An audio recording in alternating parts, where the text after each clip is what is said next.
Putin को रोकने के लिए अब नाटो को बुजुर्गों की फौज उतारनी पड़ रही है। ये है पूर्वी यूरोप में रोमानिया और यहाँ प्राहोवा की एक फायरिंग रेंज में पुतिन को रोकने की तैयारी चल रही है। एक एक सैनिक को गौर से देखिए। नाटो की दीवार बनने के लिए रोमानिया में अब बूढ़ों को उतार दिया गया है। पुतिन के युद्ध को काबू में करने के लिए रोमानिया की फौज हैरान कर रही है।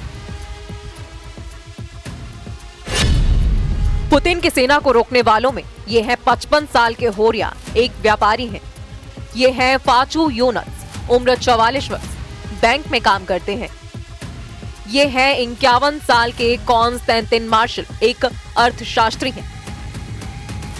ऐसी पूरी बटालियन तैयार हो रही है। पूर्वी यूरोप का देश रोमानिया नाटो का सदस्य है और पोलैंड के साथ उस पर भी रूस वाला खतरा बहुत तेजी से मंडरा रहा है।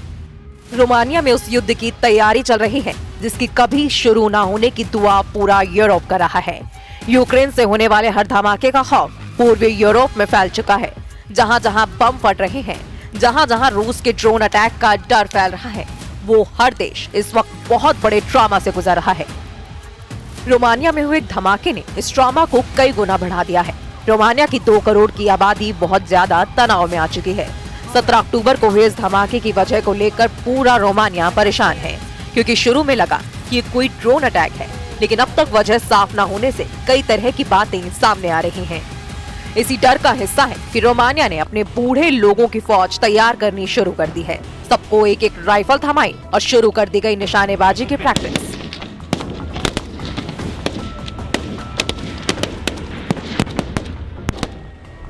रोमानिया ने 2007 में सैन्य सर्विस अनिवार्य करने वाला सिस्टम 2007 में खत्म कर दिया था, लेकिन 18 साल के बाद अब पुतिन के गुस्से ने पूरे यूरोप का ब्लड प्रेशर संकट में पहुंचा दिया है।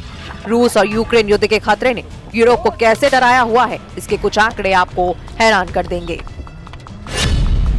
पोलैंड ने अपनी रिजर्व फोर्स 5 लाख तक बढ़ाने का फैसला किया है। जर्मनी में अब रिजर्व फोर्स बढ़ाने के लिए 6 महीने की आर्मी ट्रेनिंग देने की तैयारी हो रही है। रिजर्व सैनिकों की तादाद 2 लाख तक की जा रही है। डेनमार्क में सबको 4 से 11 महीने की आर्मी ट्रेनिंग देने का प्लान है। इसमें महिलाएं भी शामिल होंगी।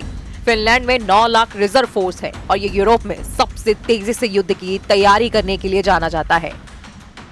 नाटो देशों ने 2022 में मैड्रिड में हुई मीटिंग में तय किया था कि रिजर्व फोर्स बढ़ाई जाएगी।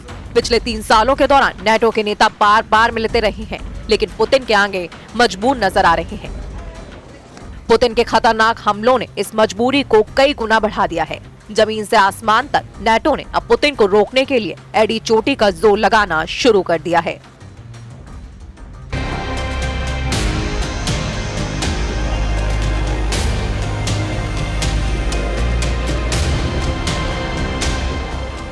नाटो के जेट अब पुतिन को डराने की लगातार कोशिश कर रहे हैं।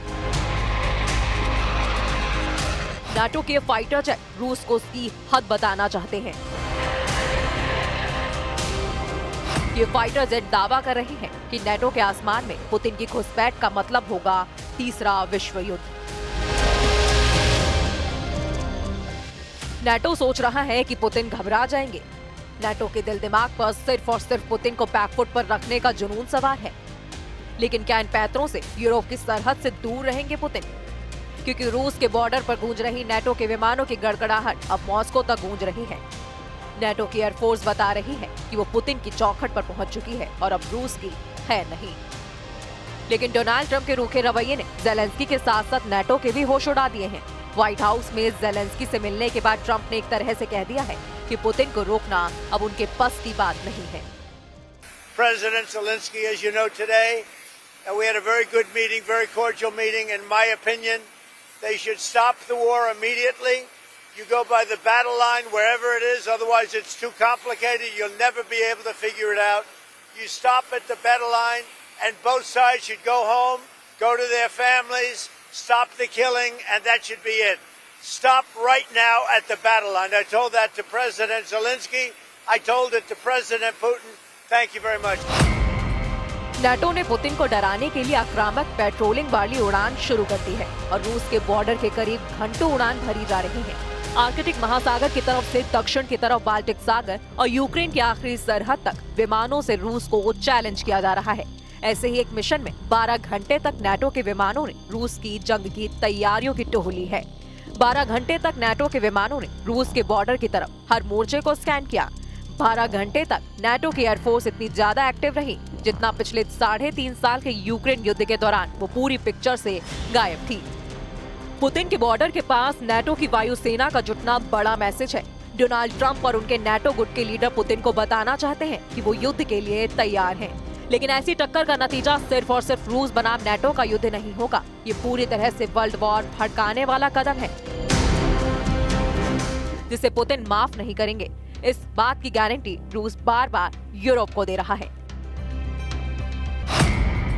रूस पर नजर रखने के लिए बड़े टोही विमानों में RC-135 सर्विलांस जेट शामिल है। इसके अलावा P-8A भी शामिल है जो कि आर्कटिक महासागर के आसपास रूस की नौसेना पर निगरानी रख रहा है, जबकि RC-135 नाटो की पूर्वी सरहद पर रूस के कम्युनिकेशन और रेडार सिस्टम को ट्रैक कर रहा है। इन विमानों को एयर कवर देने के लिए नाटो के फाइटर जेट भी लगातार आसमान में मौजूद रहते हैं। ये वही लॉन्ग रेंज तक उड़ान भरते रहे और बिना उतरे हुए अपने मिशन को अंजाम दें। इसके लिए नाटो के टैंकर विमान भी लगातार यूरोप का चक्कर लगाते रहते हैं। इसमें कोई शक नहीं कि पुतिन की सेना ने 3.5 साल के युद्ध में सबसे खतरनाक अटैक की तैयारी शुरू कर दी है। रूस इस बार यूक्रेन पर नहीं बल्कि नाटो पर सबसे बड़े हमले के लिए खुद को आजमा रहा है, क्योंकि अमेरिका और नाटो ने भी रूस को दबाने में कोई कसर बाकी नहीं रखी है। ये मान लीजिए कि अक्टूबर की शुरुआत में पुतिन ने यूरोप पर जो हल्ला बोला है उसकी गूंज अब नवंबर में सुनाई देगी।